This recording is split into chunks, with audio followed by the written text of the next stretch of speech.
요즘에 증시 자금이 흐르는 추이를 보려면 ETF의 등락을 살펴보는 게 필수입니다. 최근에 우리 증시의 테마로 자리 잡은 이른바 조방원 중 하나인 원자력 관련주가 ETF 시장에서도 초강세를 보이고 있습니다. 관련 흐름도 짚어보겠습니다. 최윤하 기자. 네, 최윤아입니다. 네, 우선 원자력 ETF들 상승세가 어떻습니까? 네, 대표적 원자력 ETF인 미래에셋 자산운용의 타이거 코리아 원자력은 오전 11시 20분 기준 2.3%가량 올랐습니다. 올 들어 지난 20일까지 70%가량 폭등했는데 상승세를 이어가고 있습니다. 국내 원전주에 투자하는 ETF 5종의 상승률은 올해 코스피 수익률인 38%를 상회하고 있습니다. 소형 모듈 원자로 테마인 솔 한국원자력 SMR과 호덱스 K원자력 SMR은 올해 60% 넘게 올랐습니다.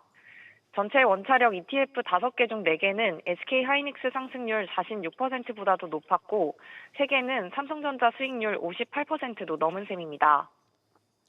네, 그러면 원자력 테마의 ETF가 가장 많이 담고 있는 종목은 뭡니까? 네, 현대건설이 급부상하며 원자력 ETF 상품 5개 중 4개 상품에서 비중 1위를 차지했습니다. 시가총액이 5배 가까이 큰 두산 에너빌리티도 넘은 건데요. ETF는 종목별 비중 최대 한도가 있어 두 종목은 유사한 비중을 할당받지만 올해 두산에너빌리티가 37% 오르는 동안 현대건설이 83% 급등하며 현대건설 비중이 더 커졌습니다. 현대건설은 건설주로 분류되지만 지난해부터 원전 시공사로서 면모가 부각됐고 이달 들어 MSCI 한국 지수에도 편입됐습니다. 다만 증권가에서는 최근 원자력 ETF가 급등한 만큼 차익 실현 압박에 대비할 필요가 있다며 글로벌 전력 인프라 투자 교체 사이클을 점검할 필요가 있다는 지적도 나옵니다. SBS 비즈 최윤아입니다. 정부는 여전히 다양한 국내 증시 부양책을 펼치고 있고 그중에 하나가 해외 투자자들의 국내 복귀 유도입니다.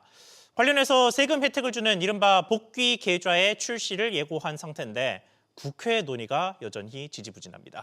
관련 상황도 짚어보겠습니다. 김성훈 기자. 네, 김성훈입니다.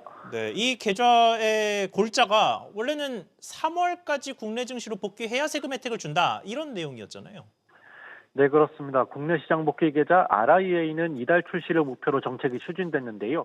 해외 주식 매도 금액 5천만 원을 한도로 1분기에 RIA 계좌를 통해 매도가 이루어져야 100% 세제 혜택이 주어지고 2분기에는 80%, 3, 4분기에는 50%로 소득 공제율이 낮아지도록 설계됐습니다. 투자자 입장에선 출시 시점이 늦어질수록 불리한 측면이 있는 겁니다.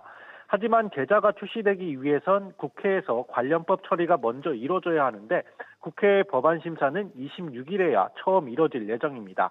관련 법안을 대표 발의한 더불어민주당 정태우 의원실 측에선 일단 재경위 조세 소위 논의를 해봐야 한다면서도 법안 심사 과정에서 공제 시점을 합리적으로 조정할 여지는 있다고 설명했습니다.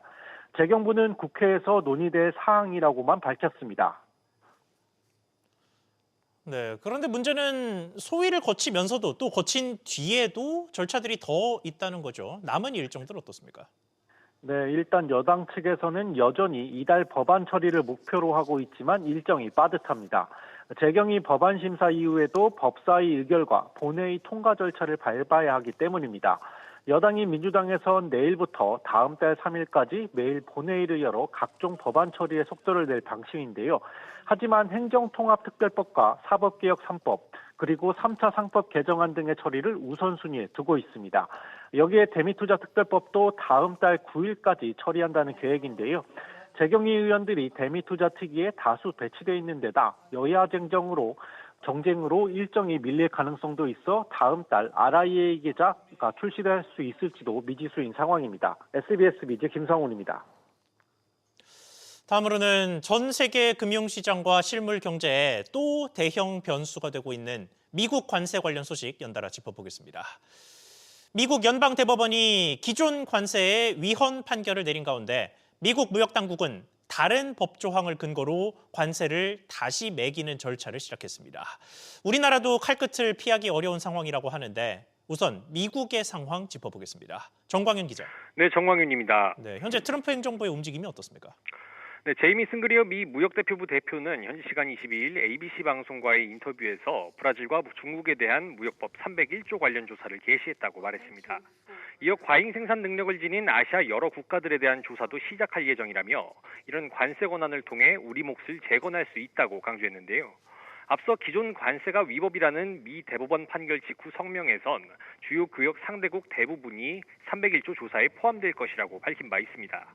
이에 따라 대미 무역 흑자를 기록하는 우리나라 역시 조사 대상에 포함될 것으로 예상됩니다. 그리어 대표는 또 막대한 보조금을 지급해 미국 농가를 죽이는 해외 쌀 시장을 들여다보고 있다고 말하기도 했습니다. 네, 그런데 주말 사이에 미국의 법 조항들이 참 많이 거론됐는데 지금 그리어 대표가 이야기했다는 무역법 301조와 또 이미 관세가 부과된 무역법 122조는 어떤 차이가 있습니까? 우선 무역법 301조에 따르면 미국이 각 나라에 불공정 무역 관행이 있다고 판단할 경우 포괄적 분야에 걸쳐 세율 제한 없이 관세를 부과할 수 있습니다. 그러니까 상대국이 국제무역협정을 위반했거나 미국 기업에 부당한 차별적 관행을 저질렀을 경우 보복 관세를 매기는 건데요.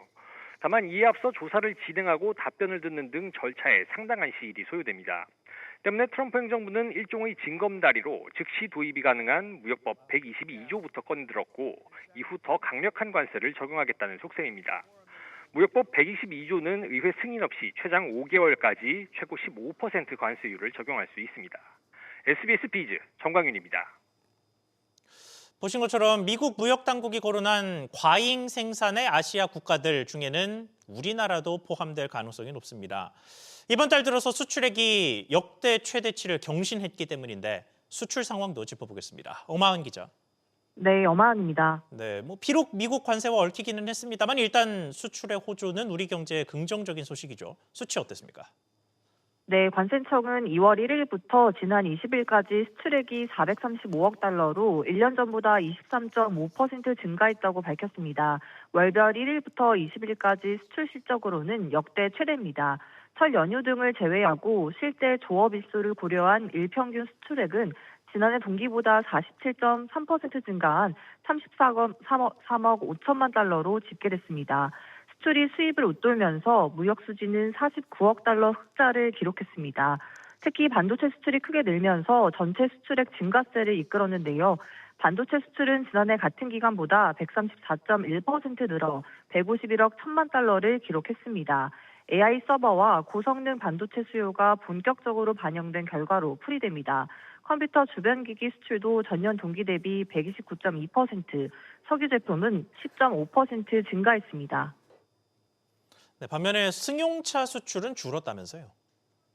그렇습니다. 같은 기간 승용차 수출은 26억 달러로 26.6% 감소했습니다. 글로벌 수요 둔화와 함께 전년도 기저효과가 작용한 결과로 풀이되는데요. 자동차 부품 수출은 20.7% 줄었고 정밀기기도 18.6% 감소했습니다. 국가별로 보면 중국으로의 수출이 30.8% 증가했고 미국은 21.9%, 베트남으로의 수출은 17.6% 늘었습니다. SBS 비즈 엄하은입니다. 우리 정부의 움직임도 보겠습니다. 산업통상부는 아침부터 긴급 대응에 나섰고 이 자리에는 주요 수출 업종들의 기업 관계자들도 함께했습니다. 어떤 이야기 나왔는지 짚어보겠습니다. 박규준 기자. 네, 박규준입니다. 네, 일단 미국 관세 관련해서 계속해서 등장하는 키맨이죠. 김정관 산업부 장관은 어떤 이야기를 했습니까? 네, 산업통상부가 오늘 오전에 주요 경제단체와 또 업종별 협회 등을 불러 모아서 민관합동 대책회의를 열었습니다. 트럼프 정부가 무력화된 상호관세 대안으로 무역법 122조로 이 글로벌 관세 15% 부과를 선언하고 이 같은 법 301조에 따른 불공정 무역 조사 방침까지 밝혔기 때문인데요. 이 자리에서 김정관 장관은 미국 관세 정책은 상호관세 위법 판결에도 불구하고 122조 또 301조 등 다양한 수단들을 통해 공세적으로 지속될 걸로 전망된다며 글로벌 통상 환경의 불확실성도 한층 높아질 것으로 예상된다고 전망했습니다.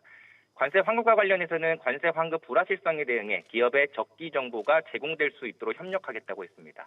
한편 당정청은 어제 여야가 합의한 대로 다음 달 9일까지 대미투자특별법을 처리하기로 했습니다. 네, 이번 간담회에 업계도 참석을 했는데 어떤 이야기를 했습니까? 네, 오늘 민관 합동 대책회의에서는 자동차, 또 반도체, 철강 등 미국 관세 영향권에 있는 업종별 대표 협회 부회장급 인사들이 총출동했는데요. 오늘 간담회 자리에서는 업계 관계자들은 이 연방 대법원 판결 내용과 관세 환급 절차 등에 대한 정확한 내용을 공유해달라고 요구했습니다. 간담회에 참석한 한 관계자는 품목 관세 이야기보다는 관세 환급 관련 미국에서 직접 발표한 것도 없는 등 이 불확실성한 게 많아서 정확한 정보 제공을 해달라는 업계 의견이 있었다고 말했습니다. 업계에서는 트럼프 정부가 품목 관세를 올리거나 무역법 301조에 따른 보복 관세를 부과할 가능성 등을 우려하고 있습니다. SBS 비즈 박규준입니다. 다음은 부동산 소식 연달아 이어가겠습니다.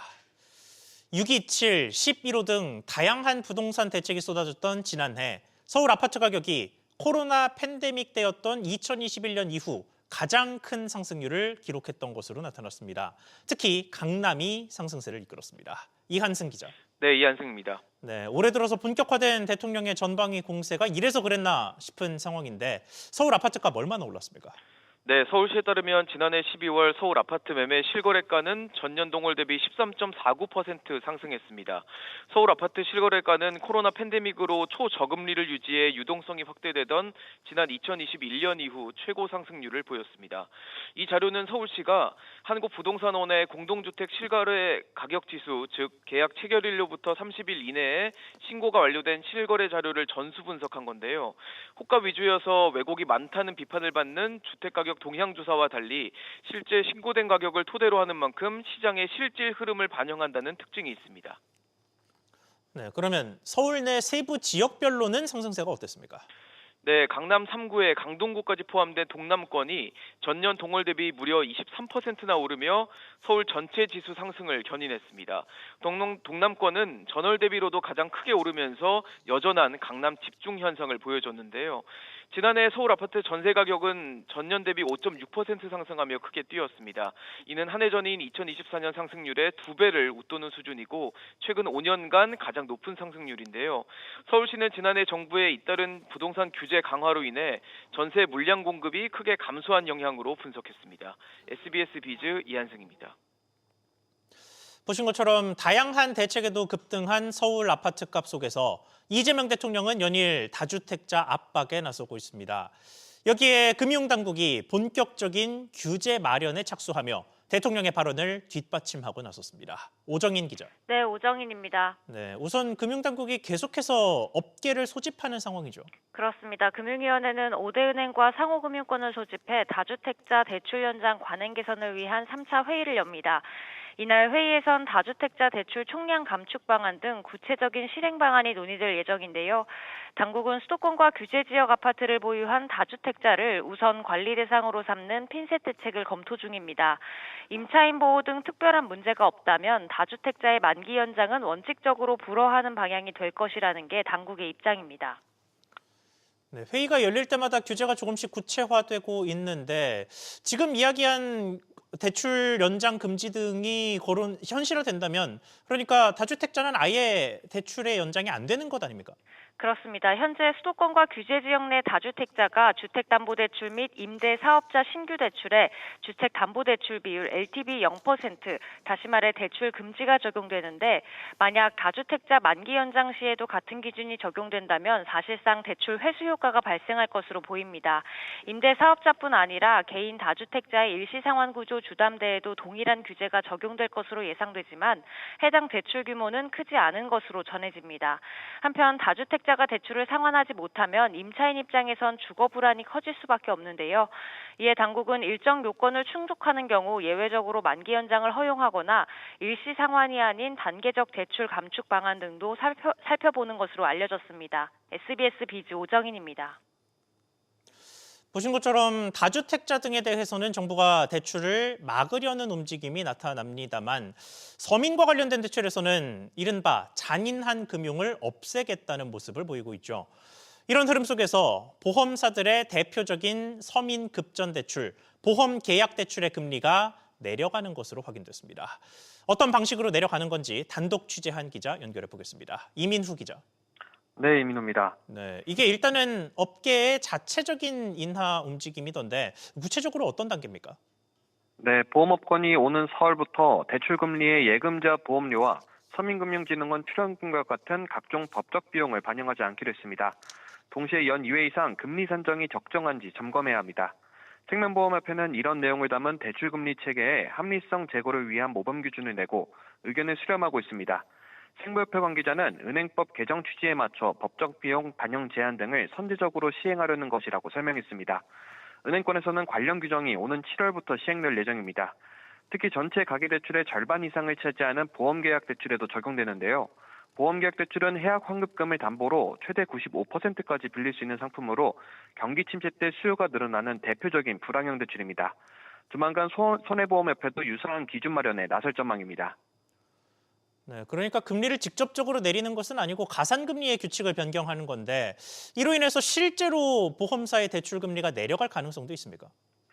네, 현재 보험계약 대출의 경우 가산금리가 1.5% 수준인데 일부 보험사들이 시행에 맞춰 금리 조정 가능성을 검토 중입니다. 한 보험업권 관계자는 서민금융진흥원 출연금을 가산금리에 반영한 사례가 있었다며 이론적으로는 금리 인하 효과가 있을 수 있다고 밝혔습니다. 앞서 금융감독원은 보험사 가산금리에 대출과 직접 관련 없는 비용이 반영된 사례를 지적하며 금리 산정 기준 정비 필요성을 언급한 바 있습니다. 은행권에 이어 보험업권까지 금리 산정 기준 변화가 예고되면서 금융권 전반으로 금리 규제 강화 흐름이 이어지고 있습니다. SBS BG 이민우입니다. 국내 이동통신 시장의 절대 강자 SK텔레콤의 점유율 40% 벽이 무너졌습니다. 지난해 이 통사들이 해킹 사태로 시끄러웠지만 유독 SKT만 점유율이 뚝 떨어졌습니다. 구체적으로 어떤 영향이 있었던 건지 취재기자 연결해 보겠습니다. 김동필 기자. 네, 김동필입니다. 네, 일단 SKT 점유율이 어디까지 밀린 겁니까? 네, 과학기술정보통신부 집계에 따르면 작년 SKT의 점유율은 38.8%로 나타났습니다. 2024년 40.6%였는데 1년 만에 마지노선인 40%선 아래로 내려앉은 겁니다. 반면 KT는 23.7%, LG U+는 19.5%, 알뜰폰은 18%로 모두 1년 전보다 점유율이 올랐습니다. 이통 3사 모두 작년 해킹 사태가 불거졌지만 실질적인 영업 타격은 SKT 홀로 본 셈입니다. 통신사 내부 회선이나 로밍 회선 등을 뺀 고객 회선만 보면 SKT 하락은 더 두드러지는데요. SKT는 작년 6월 고객 회선 2,200만 개에서 내려온 뒤 좀처럼 회복하지 못하고 있습니다. 네, 3사가 모두 해킹이 터졌는데 이렇게 SKT 타격이 유독 컸던 이유는 뭡니까? 네, 정부의 신규 가입 중단 조치 영향으로 분석됩니다. 작년 해킹 사태에서 KT나 LG U+와 달리 SKT만 유일하게 과기정통부로부터 신규 가입 중단 행정 지도를 받은 바 있습니다. 50일 넘는 중단 기간 동안 SKT는 평소보다 6만 건 이상 신규 가입이 줄어든 반면 KT나 LG U+, 알뜰폰의 신규 가입은 최고 10만 건까지 늘었습니다. 번호 이동에서도 SKT 경쟁사들은 각 10만 명 이상씩 가입자들을 유치하면서 점유율을 끌어올렸습니다. 다만 실제 피해가 발생한 KT에 대한 신규 가입 중단된 지도는 없었는데요. 10월에서 11월 정도만 소폭 감소에 그치면서 연간으로는 가입자가 늘어나기도 했습니다. 이에 과기정통부도 이례적으로 SKT 때는 유심이 부족했기에 KT와 상황이 달랐고 징벌적 성격이 아니라고 직접 해명하기도 했습니다. SBS 비즈 김동필입니다. 최근 대통령이 나서서 물가 안정을 강조하고 있습니다만 일부 업체들의 나몰라라식 가격 인상은 계속되고 있습니다. 최근 햄버거에 이어서 호텔 뷔페도 가격을 올리면서 먹거리 부담이 갈수록 커지고 있습니다. 김한나 기자. 네, 김한나입니다. 네, 이번에는 어떤 호텔이 가격을 올립니까? 네, 하나호텔앤드 리조트가 운영하는 더 플라자 호텔이 다음 달부터 세븐스퀘어 뷔페 가격을 올리는 것으로 나타났습니다. 평일 점심은 14만 5천 원에서 16만 원으로 10%, 평일 저녁은 16만 5천 원에서 17만 원으로 3% 비싸집니다. 주말 가격도 18만 원에서 18만 5천 원으로 5천 원 오릅니다. 하나호텔앤드 리조트는 전반적인 물가 인상 여파로 인해 가격 조정을 결정했다고 설명했습니다. 앞서 롯데와 신라, 조선 등의 호텔들도 새해 들어 뷔페 가격을 줄줄이 올리면서 20만 원 선 가격이 일반화되고 있습니다. 자, 대통령의 경고에도 먹거리 가격이 줄줄이 오르는 모습입니다. 네, 그렇습니다. 버거킹은 지난 12일부터 일부 단품 가격을 200원씩 인상했고요. 맥도날드 역시 35개 메뉴 가격을 평균 2.4% 올리면서 빅맥 세트가 7,600원으로 인상됐습니다. 간단하게 한 끼를 해결할 수 있던 김밥도 평균 가격이 지난달 3,800원으로 1년 전보다 7% 넘게 올랐습니다. 고환율 등의 영향으로 쌀과 소고기, 닭고기, 계란 등 주요 식재료 가격이 들썩이면서 외식 물가가 연쇄적으로 뛰고 있습니다. SBS 비즈 김한나입니다. 배달의 민족이 앞서 교촌치킨과 추진했다가 무산됐던 배민 온리에 재시동을 걸었습니다. 배달의 민족에만 독점 입점하면 수수료를 낮춰주는 방식의 협업인데 점주들을 중심으로 한 논란도 재점화되는 모습입니다. 정대한 기자. 네, 정대한입니다. 네, 이번에는 처갓집과 관련 협업이 본격화됐다고요. 네, 그렇습니다. 배민 운영사 우아한 형제들은 처갓집 양념치킨 가맹본부인 한국 153과 협약을 맺고 지난 9일부터 배민 온리를 본격화했습니다. 배민과 자사앱, 공공 배달 앱에서만 주문을 받을 수 있고 쿠팡이츠나 요기요 등 경쟁 플랫폼에는 입점할 수 없는 조건입니다. 대신 가맹점들은 기존 7.8%인 중개 수수료를 절반 수준인 3.5%까지 낮춰 적용받습니다. 현재 전국 1,200개 가맹점의 90% 수준인 1,100곳이 참여한 상태인데요. 양사는 3개월간 시범 운영한 뒤 연장 여부를 결정할 방침입니다. 네, 그런데 이게 앞서 한 번 무산됐던 서비스잖아요. 네, 지난해 6월 배민과 교촌은 배민 온리를 추진했지만 결국 무산됐는데요. 배민 온리 가맹점에만 수수료 인하 혜택을 주는 게 공정거래법 위반 소지가 있다는 지적과 함께 점주들이 반발한 영향입니다. 점주들은 배민 외에도 쿠팡이츠 등 다른 배달 플랫폼을 통해 적지 않은 매출을 올리고 있는데 이를 막은 셈이기 때문입니다. 처갓집 역시 쿠팡이츠 점유율이 높은 사건의 일부 점주들은 매출 감소를 우려하며 법무법인 YK를 통해 지난 20일 우아한 형제들과 한국 153을 공정위에 신고했습니다. 참여연대 등 시민단체는 대형 프랜차이즈를 중심으로 혜택 구조가 고착화하게 되면 시장 내 형평성 문제가 발생할 수 있다며 이달 중 배민을 공정위에 신고할 예정입니다.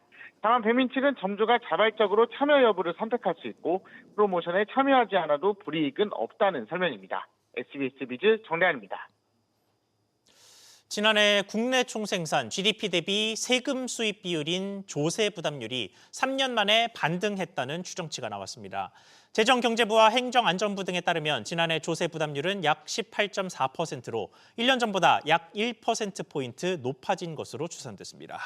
이는 지난해 총 조세 수입과 경상 GDP 추정치로 계산한 수치입니다. 지난해 총 조세 수입은 489조 원으로 전년 대비 38조 원가량 늘어난 것으로 추정됩니다.